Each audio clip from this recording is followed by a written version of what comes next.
गरीब भिखारी ने करोड़पति से कहा, आपकी कार ठीक कर दूंगा। करोड़पति बोला, ठीक कर दी तो मेरी बेटी की शादी तुमसे कर दूंगा। फिर आगे जो हुआ, इंसानियत हिल गई। दूर हट भिखारी, औकात में रह, मेरी कार मत छूना। तुझे पता भी है ये कौन सी गाड़ी है? हाँ सर, ये रॉयस रॉल्स है और मैं आपकी गाड़ी ठीक कर सकता हूँ। तू मेरी गाड़ी ठीक करेगा? साले बड़े बड़े मैकेनिक इसे ठीक नहीं कर सके, तू करेगा। भरोसा करो साहब, मैं ठीक कर दूंगा। ठीक है, अगर तूने मेरी गाड़ी ठीक कर दी तो मैं अपनी बेटी की शादी तुझसे कर दूंगा, और अगर तुझसे गाड़ी ठीक नहीं हुई तो पूरी जिंदगी मेरी गुलामी करेगा। ठीक है, मुझे मंजूर है। मुंबई के मशहूर बिजनेसमैन और सिविल इंजीनियर राजेश मल्होत्रा अपनी luxury international car Mercedes Benz S class में बैठे एक जरूरी मीटिंग के लिए जा रहे थे। यह मीटिंग 50 करोड़ रुपए की डील की थी और देर हो जाने पर पूरा सौदा खत्म हो सकता था। साथ में उनके 2 बॉडीगार्ड भी थे। सब कुछ ठीक चल रहा था, लेकिन अचानक हाईवे के बीच में थक थक थक गाड़ी की आवाज बदल गई। फिर धुआं उठने लगा। राजेश ने घबराकर कहा, क्या हुआ? गाड़ी रोको। ड्राइवर ने गाड़ी साइड में रोकी। राजेश बाहर उतरे, बोनट खोला, अंदर से धुआं निकल रहा था। राजेश खुद मैकेनिकल नॉलेज रखते थे। उन्होंने सिविल इंजीनियरिंग की थी और गाड़ियों की अच्छी समझ थी। उन्होंने इंजन चेक किया, वायरिंग देखी, लेकिन कुछ समझ नहीं। तो ये क्या हो गया? मुझे तो कुछ समझ नहीं आ रहा। कोई ठीक नहीं कर पाया। राजेश ने बॉडीगार्ड को कहा, तुरंत किसी मैकेनिक को बुलाओ, जल्दी। बॉडीगार्ड ने पास के गैरेज में फोन किया। पहला मैकेनिक आया, गाड़ी देखी और हाथ खड़े कर दिए। ये तो इंटरनेशनल कार है, इसके पार्ट्स यहाँ नहीं मिलते, हम ठीक नहीं कर सकते। दूसरा मैकेनिक आया, साहब इसे कंपनी सर्विस सेंटर में ले जाना होगा, वो भी शहर से 40 किलोमीटर दूर है। साहब इसमें कोई इलेक्ट्रॉनिक फॉल्ट है, हमारे पास टूल्स नहीं है। राजेश का माथा ठनका। वक्त निकला जा रहा था, मीटिंग का समय करीब आ रहा था। उन्होंने गुस्से में कहा, कोई तो है जो इस गाड़ी को ठीक कर सके, लेकिन कोई तैयार नहीं था। सबकी हंसी तभी सड़क के किनारे से एक गरीब मैला कुचैला आदमी आया। फटे कपड़े, तेल से सने हाथ, चेहरे पर झुर्रियां। लोग उसे भिखारी समझते थे क्योंकि वो अक्सर सड़क पर ही रहता था। नाम था रमेश। रमेश ने धीरे से कहा, साहब मैं यह गाड़ी ठीक कर सकता हूँ। यह सुनते ही राजेश और उनके बॉडीगार्ड जोर जोर से हंसने लगे। आसपास खड़े लोग भी हंसने लगे। एक बॉडीगार्ड ने व्यंग्य से कहा, अरे भाई, बड़े बड़े मैकेनिक हार मान गए और तू कहां से आ गया? तू भिखारी है, गाड़ी क्या ठीक करेगा? दूसरे बॉडीगार्ड ने जोड़ा, साहब इसे छूने भी मत दो, कहीं इसने गाड़ी छू ली और खराब हो गई तो पूरा नुकसान हो जाएगा। राजेश ने भी घमंड से कहा, देखो भाई, ये मर्सिडीज है, कोई साइकिल नहीं। इसे ठीक करने के लिए एक्सपर्ट्स चाहिए, तुम जाओ यहाँ से। लेकिन रमेश ने हार नहीं मानी। उसने फिर कहा, मैं जानता हूँ ये इंटरनेशनल गाड़ी है, लेकिन मुझे इसे ठीक करना आता है, बस एक मौका दीजिए। राजेश को अब गुस्सा आ गया, लेकिन वक्त निकला जा रहा था और कोई और विकल्प नहीं था। राजेश ने ओवर कॉन्फिडेंस में तंज कसते हुए कहा, ठीक है, अगर तुमने ये गाड़ी ठीक कर दी तो मैं अपनी जवान बेटी की शादी तुमसे कर दूंगा। ये सुनकर सब फिर से जोर जोर से हंसने लगे। भीड़ में से किसी ने मजाक में कहा, वाह साहब, अब तो मजा आएगा, अमीर की बेटी और गरीब भिखारी की शादी। राजेश को यकीन था कि रमेश गाड़ी ठीक नहीं कर पाएगा, इसीलिए उन्होंने यह बात बेझिझक कह दी। रमेश ने शांति से कहा, ठीक है साहब, मैं गाड़ी ठीक कर देता हूँ। उसने अपना पुराना टूल बॉक्स खोला और काम शुरू कर दिया। रमेश ने बोनट पूरी तरह खोली, फिर एक एक करके इंजन के पार्ट्स चेक करने लगा। Spark plug, fuel injector, cooling system, wiring. आसपास खड़े लोग हंस रहे थे, लेकिन रमेश पूरी तरह फोकस था। करीब 20 मिनट बाद रमेश ने एक छोटा सा पार्ट निकाला, इंजन का एक सेंसर। साहब यही पार्ट खराब है, ये बहुत रेयर पार्ट है, सिर्फ इंटरनेशनल में मिलता है। राजेश ने कहा, तो अब क्या करोगे? पार्ट तो नहीं है ना? रमेश मुस्कुराया, साहब जुगाड़ आता है मुझे, मैं अभी आता हूं। वह भागकर पास के एक कबाड़ खाने में गया। वहां से एक पुरानी टूटी गाड़ी से एक मिलता जुलता पार्ट निकाला, उसे थोड़ा एडजस्ट किया और वापस आया। फिर उसने वो पार्ट गाड़ी में फिट किया, कुछ वायरिंग जोड़ी और कहा, साहब स्टार्ट करके देखिए। राजेश ने शक से गाड़ी स्टार्ट की। वूम, गाड़ी बिल्कुल परफेक्ट चलने लगी। राजेश के होश उड़ गए। बॉडीगार्ड हैरान रह गए। भीड़ में सन्नाटा छा गया। गाड़ी के चलने की आवाज सुनते ही पूरी भीड़ में हलचल मच गई। लोग एक दूसरे को देखने लगे। राजेश मल्होत्रा खुद हैरान थे। जो काम बड़े बड़े मैकेनिक नहीं कर पाए, वो एक्सीलरेटर दबाया। गाड़ी बिल्कुल स्मूथ चल रही थी, कोई आवाज नहीं, कोई दिक्कत नहीं। बॉडीगार्ड चुपचाप खड़े रह गए। जिन्होंने रमेश का मजाक उड़ाया था, अब उनके मुंह बंद थे। तभी भीड़ में से एक आदमी ने जोर से चिल्लाकर कहा, अरे वाह, अब तो साहब की बेटी की शादी इस गरीब से होगी। आपने खुद कहा था ना, अगर गाड़ी ठीक हो गई तो शादी कर देंगे। यह सुनते ही पूरी भीड़ हंसने लगी। लोग तालियां बजाने लगे। हाँ हाँ, साहब ने वादा किया था, अब तो बड़ी दावत मिलेगी। अमीर की बेटी और गरीब भिखारी की शादी, वाह। राजेश का चेहरा लाल हो गया। उन्हें अपनी गलती का एहसास हुआ। उन्होंने ओवर कॉन्फिडेंस में ऐसी बात कह दी थी जो अब उनकी इज्जत के लिए खतरा बन गई थी। भीड़ में से एक युवक ने यह पूरा दृश्य अपने मोबाइल में रिकॉर्ड कर लिया था। कैसे राजेश ने रमेश का मजाक उड़ाया, कैसे उन्होंने शादी का वादा किया और कैसे रमेश ने गाड़ी ठीक कर दी। उसने तुरंत वो वीडियो इंस्टाग्राम, फेसबुक और ट्विटर पर डाल दिया। कैप्शन था, करोड़पति ने गरीब से कहा गाड़ी ठीक करो तो बेटी से शादी कर दूंगा। गरीब ने ठीक कर दी, अब देखो क्या होता है। वीडियो तेजी से वायरल होने लगा। कुछ ही घंटों में लाखों व्यूज आ गए। लोग कमेंट करने लगे, वाह, अब तो साहब को वादा पूरा करना ही पड़ेगा। यही तो असली टेस्ट है, अमीर अपना वादा पूरा करेगा या नहीं। गरीब को कम मत समझो, उसने साबित कर दिया।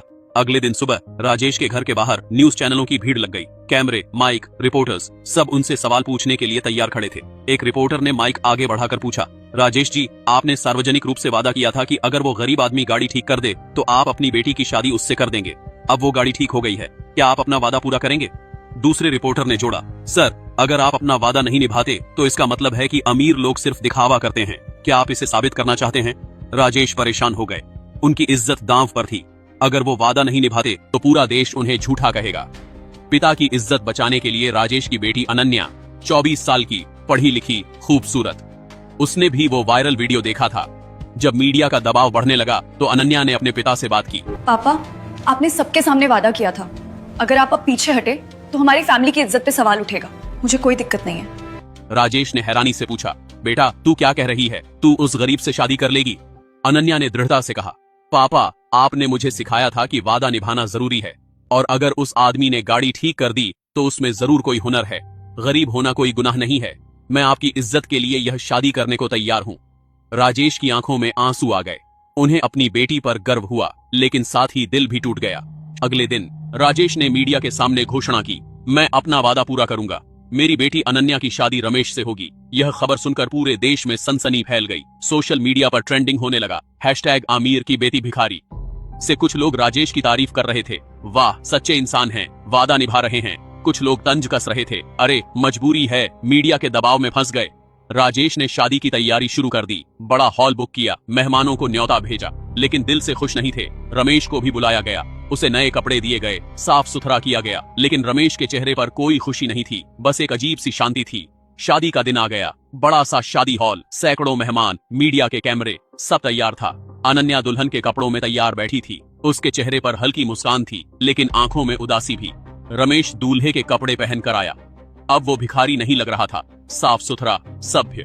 राजेश मंडप में बैठे थे, बेचैन। मेहमान फुसफुसा रहे थे, देखो कैसी अजीब शादी है, अमीर की बेटी और गरीब भिखारी। राजेश साहब को मजबूरी में करनी पड़ रही है। पंडित जी मंत्र पढ़ने लगे। शादी के रस्म शुरू होने वाले थे, लेकिन तभी रमेश खड़ा हो गया। उसने राजेश की तरफ देखा, फिर अनन्या की तरफ, और फिर धीरे से कहा, रुकिए। पूरा हॉल खामोश हो गया। सब हैरानी से रमेश को देखने लगे। रमेश ने कहा, मैं यह शादी नहीं करूंगा। राजेश चौंक गए। मेहमान सन्नाटे में आ गए। मीडिया के कैमरे रमेश पर फोकस हो गए। रमेश के मैं यह शादी नहीं करूंगा कहते ही पूरे हॉल में सन्नाटा छा गया। मेहमान एक दूसरे को देखने लगे। राजेश की आंखें फटी रह गईं। अनन्या भी हैरान थी। एक मेहमान ने फुसफुसाते हुए कहा, अरे ये क्या हो रहा है, अब ये क्यों मना कर रहा है? रमेश ने धीरे धीरे मंडप से उतरकर राजेश के सामने खड़े होकर कहा, राजेश साहब, मैं आपकी बेटी से शादी इसलिए नहीं कर रहा क्योंकि यह शादी सच्चे प्यार से नहीं बल्कि मजबूरी से हो रही है। राजेश ने सकपकाते हुए कहा, लेकिन मैंने वादा किया था, मैं अपना वादा पूरा कर रहा हूं। रमेश ने मुस्कुराते हुए कहा, साहब, मैं जानता हूं आप सिर्फ अपनी इज्जत बचाने के लिए यह शादी कर रहे हैं, लेकिन मैं इज्जत के लिए किसी की जिंदगी बर्बाद नहीं करना चाहता। रमेश ने आगे कहा, साहब, आपने मुझे भिखारी समझा, आपको लगा मैं कुछ नहीं कर सकता, आपने मेरा मजाक उड़ाया, मेरी बेइज्जती की, लेकिन आपको पता है मैं कौन हूं? मैं 15 साल से मैकेनिक का काम कर रहा हूं। मेरे पिताजी भी एक गरीब मैकेनिक थे। उन्होंने कभी कोई बड़ी दुकान नहीं खोली, कभी अमीर नहीं बने, लेकिन उन्होंने मुझे एक चीज सिखाई, जुगाड़।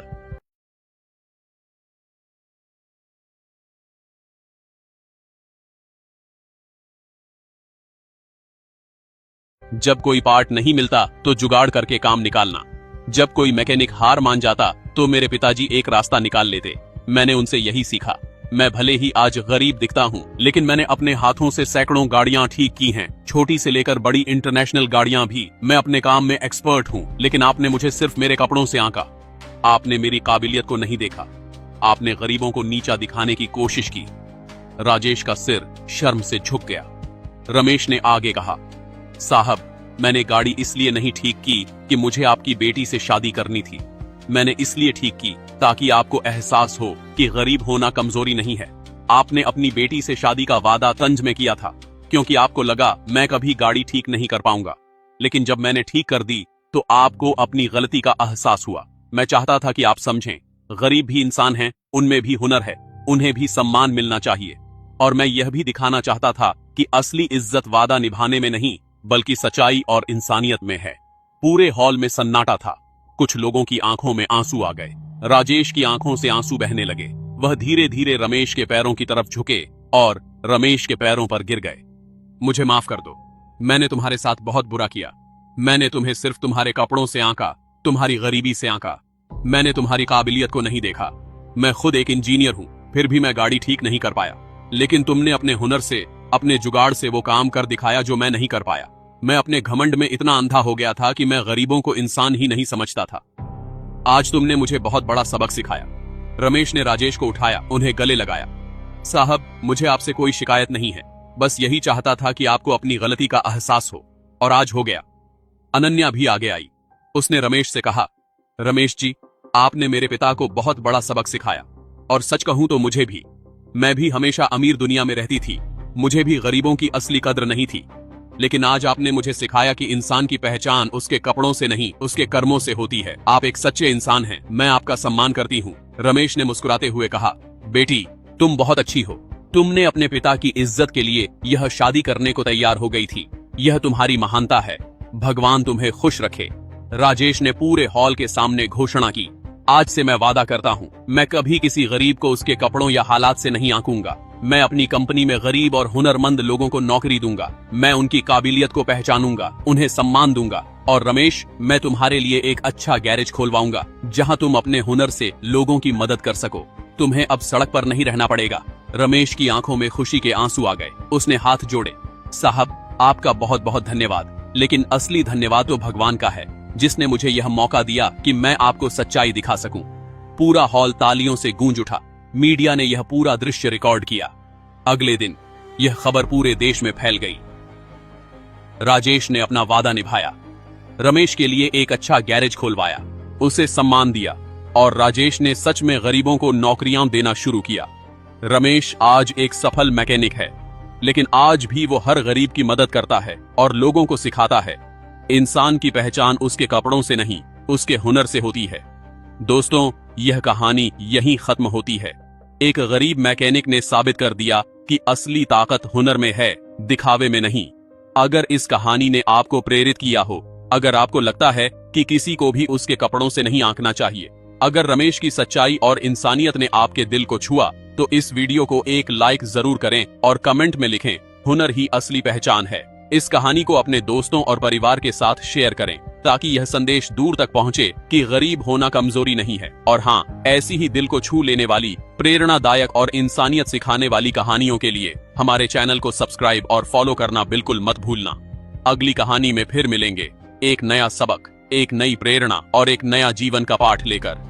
तब तक के लिए मेहनत करते रहिए, हुनर बढ़ाते रहिए, इंसानियत बनाए रखिए। जय